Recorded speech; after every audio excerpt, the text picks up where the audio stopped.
11 দলীয় জোটসঙ্গী জাগপার ইফতার মাহফিলে বিরোধী দলীয় নেতা ডাক্তার শফিকুর রহমান ছিলেন প্রধান অতিথি। বলেন, সংসদে জনগণের পক্ষে কথা বলবে তার দল, প্রয়োজনে প্রতিবাদ অব্যাহত থাকবে বলেও জানান তিনি। আমরা একটা স্থায়ী সমাধান চাই। এই স্থায়ী সমাধানের লক্ষ্যে ফ্যাসিবাদ, দুর্নীতিবাদ এবং চাঁদাবাজদের বিরুদ্ধে আমাদের লড়াই অব্যাহত থাকবে ইনশাআল্লাহ।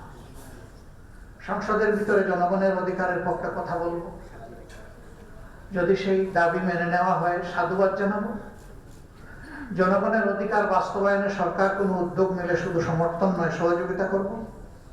আবার জনগণের কোনো অধিকারকে নূতন করে হত্যা করতে গেলে তীব্র প্রতিবাদ জানাবো। প্রতিবাদে কাজ হলে আলহামদুলিল্লাহ, না হলে প্রতিরোধ।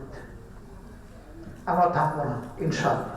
এবারের নির্বাচনে ভোটের অধিকার লঙ্ঘিত হয়েছে বলেও মন্তব্য করেন জামায়াত আমির। এদিকে খুলনায় এক অনুষ্ঠানে মিয়া গোলাম পারোয়ার আবারও ইলেকশন ইঞ্জিনিয়ারিংয়ের অভিযোগ তোলেন। নির্বাচনের আগে আমরা